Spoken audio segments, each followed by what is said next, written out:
As market demand, always research, monetization opportunity. Hello guys, welcome back to my channel. So today we will talk about 5 key points that you should remember while choosing a right niche for your content creation. Point number 1, analyze market demand and audience interest. Like market में क्या trend में चल रहा है इस चीज को notice करना है, बट जस्ट ट्रेंड को फॉलो नहीं करना है। एक ऐसे निश को चूज करना है जो ऑल टाइम मार्केट डिमांड में रहती है एंड ऑडियंस भी उसमें बहुत ज्यादा इंटरेस्टेड रहती है।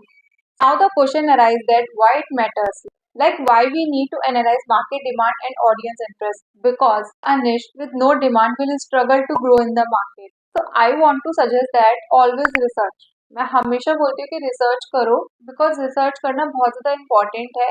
आप जब रिसर्च करते हो उसके बाद डिसाइड करते हो कि मुझे ये निश चूज करना है कंटेंट क्रिएशन के लिए, तो फिर आप उसके लिए अच्छे से रेडी हो जाते हो, बिकॉज आपको पता है कि इसकी डिमांड कितनी है, इसमें ऑडियंस कितना ज़्यादा इंटरेस्टेड है।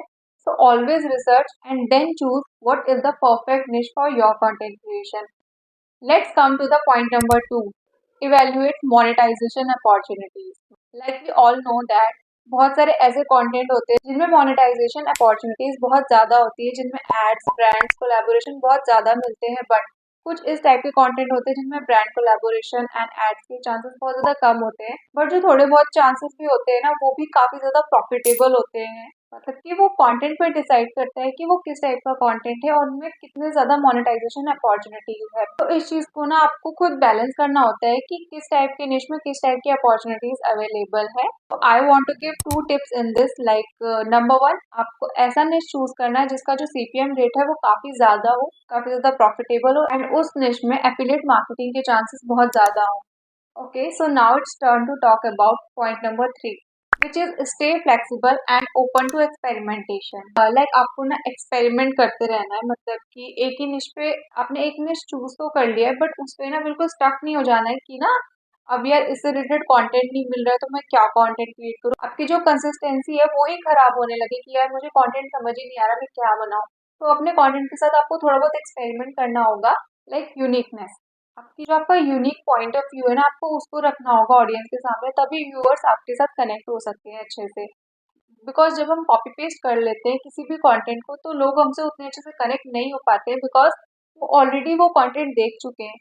तो ऑलवेज रिमेंबर कि आपको थोड़ा बहुत एक्सपेरिमेंट करना है। एंड आपको लगता है कि जो निश मैंने चूज की थी उसमें मैंने 3-4 कंटेंट बना लिए, बट अब समझ ही नहीं आ रहा है कि क्या बनाऊं। बट ऐसा नहीं है यार, एक निश के अंदर ना बहुत सारे तरीके के कंटेंट आप क्रिएट कर सकते हो।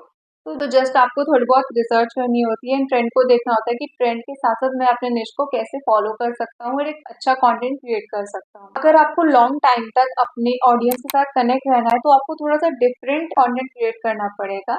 So stay flexible and experimentation का मतलब यही है कि आप ना बिल्कुल एक ही चीज को चूज मत करो। लाइक एग्जाम्पल लेते हैं फैशन कंटेंट, किसी ने फैशन कंटेंट चूज किया एंड अब वो सोच रहा है कि ना मैंने बस फैशन कंटेंट चूज किया तो मुझे बस आउटफिट जो मैं वियर करूँ उसी को मैं शोकेस कर सकता हूँ अपने कंटेंट में। बट ऐसा नहीं है। आप फैशन कंटेंट के अंदर अगर रिसर्च करोगे ना तो बहुत सारे तरीके के कंटेंट्स अवेलेबल है। तो आपको बस एक्सपेरिमेंट करने की जरूरत है कि मैं अपने फैशन कंटेंट को कैसे डिफरेंट कर सकता हूँ।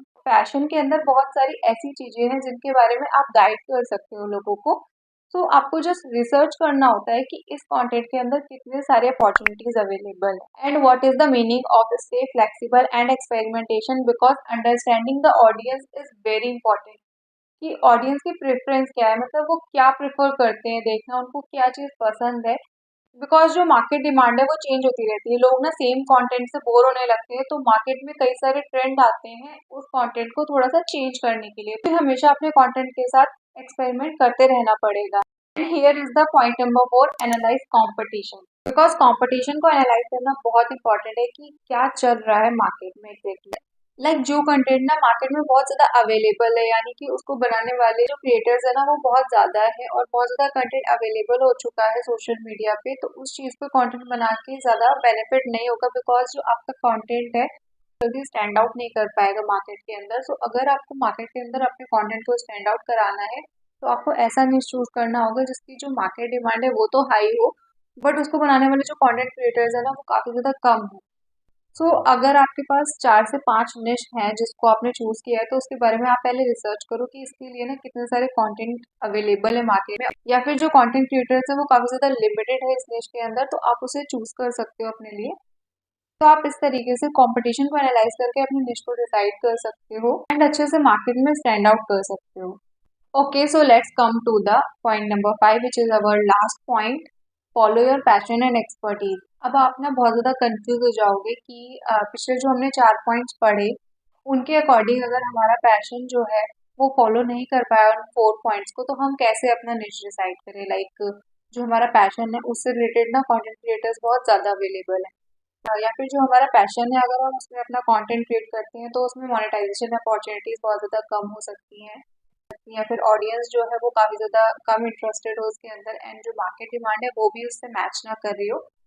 सो ये 4 पॉइंट्स हो सकता है आपको प्रॉब्लम करे अपना निश चूज करने में अगर आप अपना पैशन फॉलो करें। तो ऐसा नहीं है, आपके पैशन के अंदर एक ऐसा यूनिक पॉइंट ऑफ व्यू होगा जिसको आप यूज करके एक अच्छा कंटेंट क्रिएट कर सकते हो। मतलब जो आपका पैशन है उससे रिलेटेड ना बहुत सारे निश अवेलेबल होंगे मार्केट में, उसको चूज करो, रिसर्च करो कि लोगों को क्या देखना पसंद है एंड देन डिसाइड करो कि मेरे अंदर ऐसा क्या एक्सपर्ट है, मेरे अंदर ऐसी क्या परफेक्ट चीज़ है जिसके थ्रू मैं इसको यूज करके एक अच्छा कंटेंट क्रिएट कर सकता हूँ।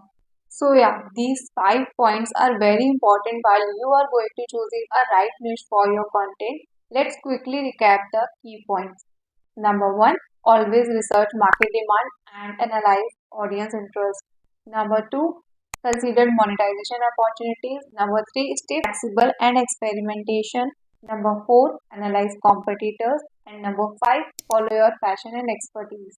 If you are still confused कि क्या चूज करें अपने कंटेंट क्रिएशन के लिए, so don't wait for the everything to be perfect, just start experimenting. Because जब हम एक्सपेरिमेंट करना शुरू करते हैं ना तो हमें बहुत सारी चीज़ों के बारे में पता चलता है, हमें धीरे धीरे नॉलेज होने लगता है कि ये चीज़ ना हमारे लिए परफेक्ट है।